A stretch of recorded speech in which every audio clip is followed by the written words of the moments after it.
Audio Jungle. हाँ मंडी से नलों supremo Om Prakash Chautala पहुँच चुके हैं। आ जाओ सारे, आ जाओ मिल लो जी, आ जाओ सारे, आओ सेक्रेटरी मिलो बात करो।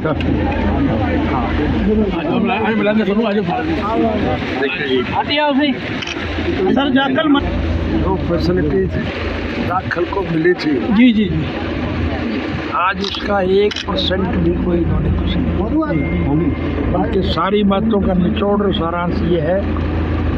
मैं आपसे एक बात कहूँगा, जब भी सत्ता पक्ष के लोगों से आपका मिलना हो, उनसे एक ही प्रश्न पूछना, ये कर्जा किस बात का है। हमारी सरकार के वक्त में सरकार की सहूलियात मिली थी जी, अब इस सरकार के वक्त में जो सड़क हमने बढ़ाई थी वो सब टूट गई जी सर, उनकी मरम्मत नहीं हो रही। स्कूलों की बिल्डिंगें गिर रही हैं जी, मास्टर नहीं है, अस्पतालों में दवाई और डॉक्टर नहीं है, बिजली और पानी नहीं, पीने तक का पानी उपलब्ध नहीं है। खाद और बीज के लिए किसान को लाइन में लगना पड़ता है जी, और शाम को खाली हाथ वापस आ जाते हैं। इस कृषि प्रधान देश के किसान का उत्पादन मंडियों में कोई खरीदार नहीं है और हमारे उत्पादन से जो चीज़ें बनती हैं वो रोज़ महंगी हो रही है। गन्ना हम पैदा करते हैं, गन्ने का कोई खरीदार नहीं है। शुगर मिले अगर गन्ना खरीदती हैं तो सालों साल उसकी पेमेंट नहीं होती। चना, मूंग, मोठ, मसर हम पैदा करते हैं, मंडियों में भीग रही है, लेना कोई खरीद नहीं रहा। लेकिन उनसे जो दाल बनती है वो रोज़ महंगी हो रही है। सरसों, तारा मीरा, तोरिया, अलसी हम पैदा करते हैं, उसका कोई खरीदार नहीं है। लेकिन उससे जो तेल बनता है वो रोज़ महंगा हो रहा है। हमारी खेती में ट्रैक्टर का इस्तेमाल होता है, उसमें जो डीजल जलता है वो रोज़ महंगा हो रहा है। लेकिन आप ताज्जुब करोगे कि हवाई जहाज़ में जो डीजल जलता है वो रोज़ मंदा हो रहा है, क्योंकि उसमें अमीर लोग सफ़र करते हैं। हमने वो वक़्त भी देखा है जब भारतवर्ष विश्व के गरीब मुल्कों की आर्थिक मदद किया करता था। आज हमारी हालत ये है कि 400 लाख करोड़ से भी ज़्यादा का कर्जा है। जो बच्चा पैदा होगा वो अपने सर पर हज़ारों करोड़ का कर्ज लेकर के पैदा हो। उनसे ये पूछो कि ये कर्जा किस बात का है। विकास के नाम पर तो एक ईंट नहीं लगी, बिजली और पानी नहीं है, पीने तक का पानी उपलब्ध नहीं है। किसान को खाद और बीज के लिए लाइन में लगना पड़ता है, शाम को खाली हाथ वापस आ जाते हैं। ज़रूरियात ज़िंदगी की चीज़ों के दाम रोज़ बढ़ रहे हैं। महिलाओं को किचन में खाना बनाने के लिए गैस का सिलेंडर रोज़ महंगा हो रहा है।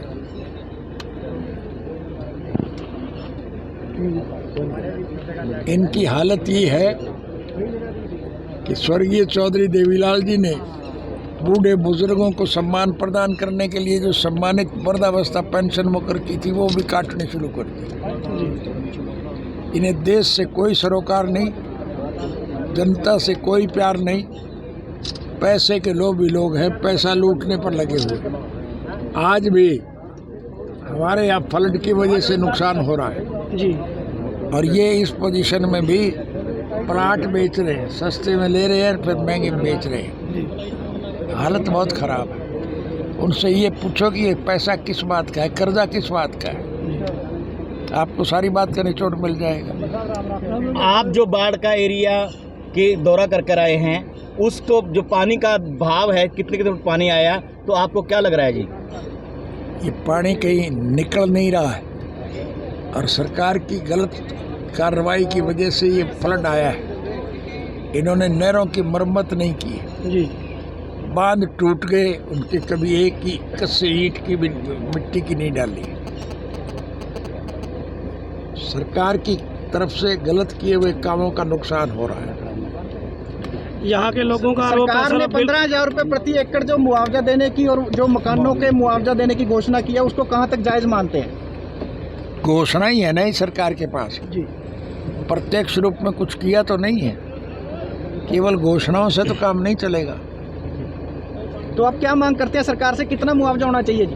आप मुआवजे की बात को छोड़िए, आज जो लोग भूखे मर रहे हैं उनके खाने की रोटी की व्यवस्था तो करे सरकार।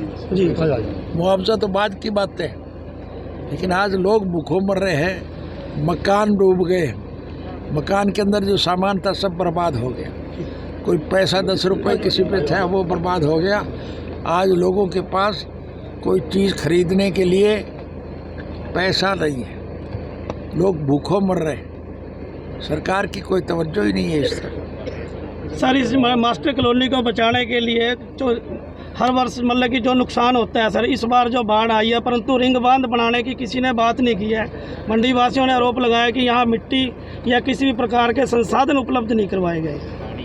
मैंने यही तो कहा है जी कि इनकी वजह से ही है, कहीं कुछ किया ही नहीं इन्होंने, जी उसकी वजह से आज बाढ़ आया है, फ्लड आया है। एक बहुत बुरी बात होने जा रही है। जी अब इस खड़े पानी में लोग नए सिरे से अगर धान पैदा उपजाने का काम करेंगे जी तो बीज नहीं है, सरकार की तरफ से कोई पनीरी की व्यवस्था भी नहीं है। जी क्या करेंगे लोग? जो 15 केवल घोषणाओं से तो काम नहीं चलता। 15,000 का घोषणा से तो काम नहीं बनेगा। किसान की फसल तो 50,000 रुपया एकड़ के हिसाब से बर्बाद हो, 15,000 से क्या बनेगा? गग्गर ही नहीं है। आप क्या बात करते हैं, इनका सब कुछ बर्बाद हो गया।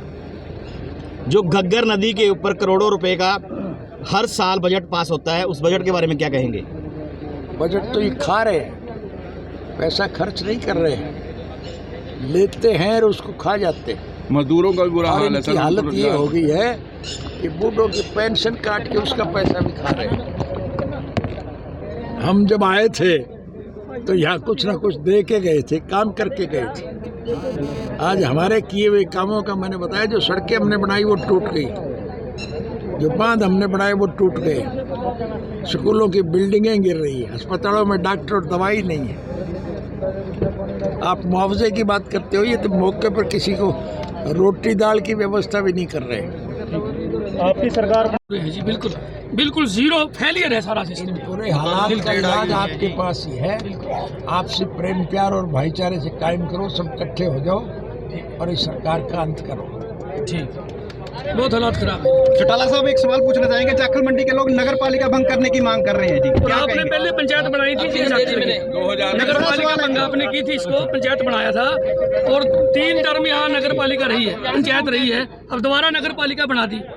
90% 98% लोग बिल्कुल इससे प्रदर्शन से नाखुश हैं जी। बिल्कुल हालात नहीं है, ये पढ़ना आपको।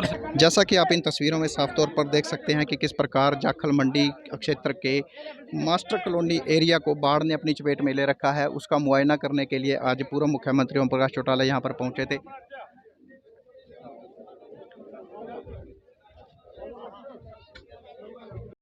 लोगों से मिले हैं और लोगों से मिलकर